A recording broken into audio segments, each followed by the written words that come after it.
రాష్ట్ర వ్యాప్తంగా అంగన్వాడీలకు సంబంధించి నిరవధిక సమ్మెకు సంబంధించి రాష్ట్ర వ్యాప్తంగా పెద్ద ఎత్తున కూడా ఆందోళనకు దిగినటువంటి అంగన్వాడీ టీచర్లు, హెల్పర్స్, వర్కర్స్ సంబంధించినటువంటి వాళ్ళంతా కూడా తమ హక్కుల సాధనకు సంబంధించి, డిమాండ్ల సాధనకు సంబంధించి పెద్ద ఎత్తున నిరసన తెలుపుతున్నటువంటి పరిస్థితి అయితే ఉంది. ప్రతి జిల్లా హెడ్ క్వార్టర్లోనూ, ప్రతి ప్రాంతంలోనూ కూడా ఈ యొక్క నిరసనలు పెద్ద ఎత్తున జరుగుతున్నటువంటి పరిస్థితి ఉంది. మనతో ఉన్నారు అంగన్వాడీ వర్కర్స్ సంబంధించి, టీచర్స్ సంబంధించినటువంటి వాళ్ళంతా కూడా నిరవధిక సమ్మె ఎందుకు అసలు పరిష్కారానికి ఇప్పటికే ప్రభుత్వంతో పలుమార్లు చర్చలు జరిగిన ఎందుకు విఫలమైందని చెప్పండి. ఏంటి అసలు అంగన్వాడీలు రాష్ట్ర వ్యాప్తంగా ఈ రోజు 18వ రోజు 1,06,000 మంది అంగన్వాడీ వర్కర్లు, హెల్పర్లు, మినీ వర్కర్లు అందరూ కూడా సమ్మె చేస్తున్నారు. మేము న్యాయమైన డిమాండ్స్ మేము అడుగుతున్నాము. మాకు కనీస వేతనం 26,000 రూపాయలు ఇవ్వాలి, గ్రాట్యుటీ అమలు చేయాలి, మినీ వర్కర్లు అందరినీ కూడా మెయిన్ వర్కర్లుగా చేయాలి, వేతనంతో కూడిన మెడికల్ లీవ్లు ఇవ్వాలి అని చెప్పేసి ఈ డిమాండ్స్ మేము మాకు ఇవేమి గుండెమ్మ కోరికలు కాదు, మాకు న్యాయంగా ఇవ్వాల్సిన డిమాండ్స్ ఇవి, వాటిని మీరు అమలు చేయండి అని చెప్పేసి మేము అడుగుతున్నాం. కానీ ప్రభుత్వము మా ఈ 4 డిమాండ్లని అమలు చేయకపోగా మా మీద కక్ష సాధింపు చర్య అనేది స్టార్ట్ చేస్తుంది. కక్ష సాధింపు చర్య పెడుతూ ఈరోజు అంగన్వాడీలు సెంటర్లకు వెళ్ళకపోతే మేము వేరే వాళ్ళని చూసుకుంటాము, వేరే వాళ్ళందరినీ పిలుస్తాము, వేరే వాళ్ళందరికీ మేము పనులు అప్పచెబుతాము అని చెబుతుంది. నువ్వు ఎంత ముందుగా చేస్తావు? ఇప్పుడు అంగన్వాడీలు మేము 18 రోజులు, మున్సిపల్ వాళ్ళు చూడండి 5-6 రోజులు సర్వశిక్ష అభియాన్, తర్వాత వాలంటీర్లు, రాష్ట్రం మొత్తం సమ్మెల రాష్ట్రం ఏదైనా ఉన్నది అంటే ఏపీ ఒకటే అని చెప్పేసి చెప్పే విధంగా ధర్నా చౌక్ దద్దరిల్లిపోతుంది.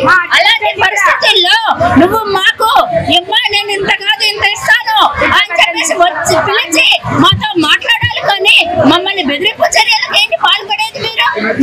అది కాక నిన్న కలెక్టర్ల మీటింగులు పెట్టారు, చాలా చోట్ల పెట్టి పిలిచి ఏం చెప్తున్నారంటే మీరు వెళ్ళకపోతే మేము ఎంఎస్కేలతో వాళ్ళతో వండి చేసుకుంటామని చెప్తున్నారు. మేము రాష్ట్ర ప్రభుత్వాలు కూడా చెప్పదలుచుకున్నాం. అట్లా జగనన్న నువ్వు మీ 27 జిల్లాల కలెక్టర్లు, మీ మంత్రులు, మీరే రాష్ట్రం మొత్తం ఇప్పుడు ఈ సంఘాల వాళ్ళ పనులన్నీ మీరే చేయండి అయ్యా.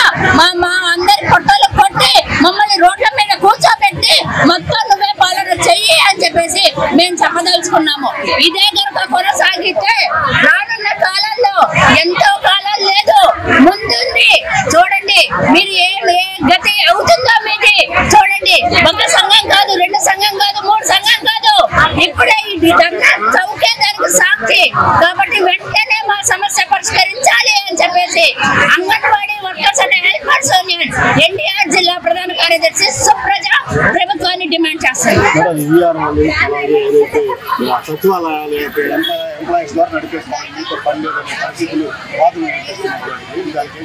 ఈ రోజు వాలంటీర్లు కూడా సమ్మె చేస్తున్నారు, వాళ్ళందరూ కూడా ధర్నా చేస్తున్నారు.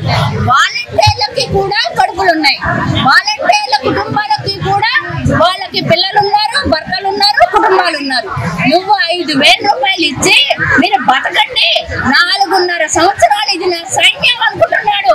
ఇది నా సైన్యం, నా సొంతం, ఇది నేనే పెట్టే వాళ్ళని అని నువ్వు పెట్టిన సైన్యమే ఈ రోజు నీకు ఎదురు తిరుగుతుంది. నువ్వు ఇచ్చే 5,000 సరిపోవట్లా.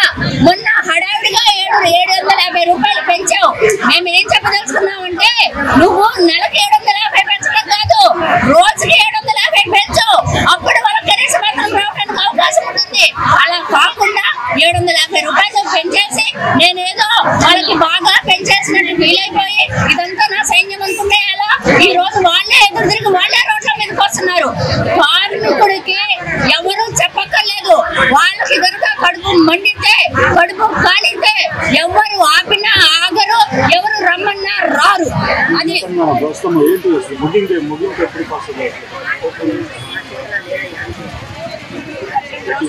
అంగన్వాడీ వర్కర్స్, హెల్పర్స్, మినీ వర్కర్లు అందరూ కూడా రాష్ట్ర వ్యాప్తంగా మేము అక్క చెల్లెళ్ళు అనుకుంటున్న జగన్ గారు అక్క చెల్లెళ్ళని అంగన్వాడీలు అందరూ కూడా రోడ్డు మీదకి వచ్చాము. అయితే మా న్యాయమైన డిమాండ్ ఏదైతే 11 డిమాండ్ని మేము ఈ రోజు ఇచ్చి మీరు సత్వర పరీక్షలు అనేది చెప్పింది కాదు. మేము గత 2 సంవత్సరాల నుంచి కూడా మంత్రులకి అందరికీ కూడా విజ్ఞాపనలు చేస్తూ వచ్చాం. అయ్యా నిత్యావసర వస్తువులు ధరలు పెరిగిపోతున్నాయి, అన్ని రేట్లు పెరిగిపోతున్నాయి, గ్యాస్ రేట్లు, కరెంట్ ఛార్జీలు, ఇన్ని రేట్లు పెరిగిపోతున్నప్పుడు మా జీతాలను కూడా పెంచండి అయ్యా అని అడిగాం. అయ్యా తగ్గిస్తే మీ రేట్లన్నా తగ్గించండి, లేదా మా వేతనాలను పెంచండి అడిగాం. అవి కాకుండా మేము ఇచ్చిన 11 డిమాండ్లలో ఏదైతే 60 సంవత్సరాల నుంచి 65 సంవత్సరాలు రిటైర్మెంట్ ఉందో అలాగే 45 సంవత్సరాలు దాని విషయంలో జీవో ఇచ్చి మిగతా ఏదైతే మేము వేతనం 26,000 ఇవ్వాలని సుప్రీంకోర్టు గ్రాట్యుటీ చెల్లించాలి, వేతనంతో కూడా మెడికల్ లీవ్ ఇవ్వాలి, మెయిన్ వర్కర్లు గుర్తించాలని, చనిపోయిన వారికి మట్టి ఖర్చులకు ఇవ్వాలి, అలాగే చనిపోయిన వారి కుటుంబంలో ఒక ఉద్యోగం ఇవ్వాలి. మేము 11 డిమాండ్లు పెడితే వీటన్నిటిని వదిలేసి మేము 10 డిమాండ్లు పరిష్కరించామని చెప్తున్నారు రాష్ట్ర ప్రభుత్వం వారు. అయితే జనాలు ఏమన్నా పిచ్చివాళ్ళ అంటే కళ్ళుండి చూడలేక, నోరుండి మాట్లాడలేక, చెవులుండి వినలేని ఈ విభిన్న ప్రతిభావంతుల ప్రభుత్వంలో మేము ఉన్నామా అని మేము భయపడుతున్నాం.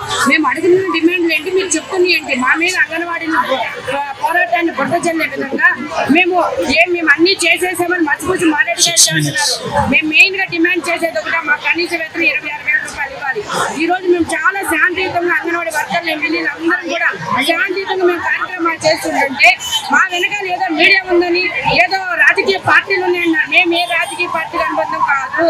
మేము కార్మికులు, మా అందరి కడుపు మండి మేమందరం రోడ్డు మీదకి వచ్చాం. కాబట్టి మీరు అటువంటి అపోహలను పెంచొద్దు, ప్రజల్లో లేనిపోని అని సృష్టించి మా మీద వ్యతిరేకత తేవద్దు. మా వెనకాల మా లబ్ధిదారులు ఉన్నారు. ఈ రోజు మీరు చూస్తున్నారు, మా సెంటర్ తాళాలు పగల కొడితే మా లబ్ధిదారులు అక్కడ అడ్డుకున్నారు. అలాగే ఇప్పటికీ కూడా మీరు అంగన్వాడీ తాళాలు అయితే సెంటర్ తాళాలు పగలగొట్టగలిగారు, కానీ అక్కడ ఎటువంటి కార్యక్రమాలు 18 రోజులుగా జరగట్లేదు. అంటే లబ్ధిదారుల మద్దతు, పూర్తి మద్దతు మాకుంది. అలాగే కార్మిక, కర్షక, ఉద్యోగ, ఉపాధ్యాయ సంఘాలన్నీ కూడా మా వెంటున్నాయి. ఎందుకంటే మేము చేసేవి న్యాయమైన డిమాండ్లు. మా న్యాయమైన డిమాండ్లు వెంటనే పరిష్కరించాలి. లేని పక్షంలో మా ఆందోళన ఇంకా ఉధృతం చేస్తామని తెలియజేస్తున్నాం.